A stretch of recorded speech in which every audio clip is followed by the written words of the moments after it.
Hi guys, one other thing I wanted to show you was when you went onto Canvas and you go to our home page, again, I'm here. I have the module at the top with all of our assignments and everything.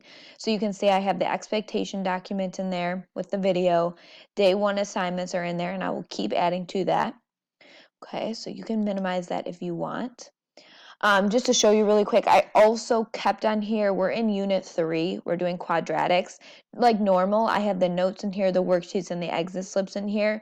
I just kept that on there because I know you guys kind of know how to navigate that. You might not never ever need to go there, but it's there if you want it. What I wanted to show you is this module here, Welcome to Algebra 2. So there's like syllabus and standards and all of that kind of stuff that we talk about in the beginning of the year. But what I want to show you right now, because some of you might need it or you might want it, is the calculator because you won't have your calculator.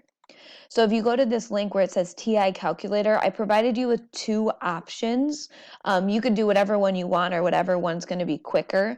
But the one that I have on my computer that I like a lot is this first one. So if you click on that TI calculator and you go to this first link, it'll bring you to these instructions, and all you have to do, there's only 8 steps, and all you have to do is follow through those 8 steps, and it will download the calculator onto your computer.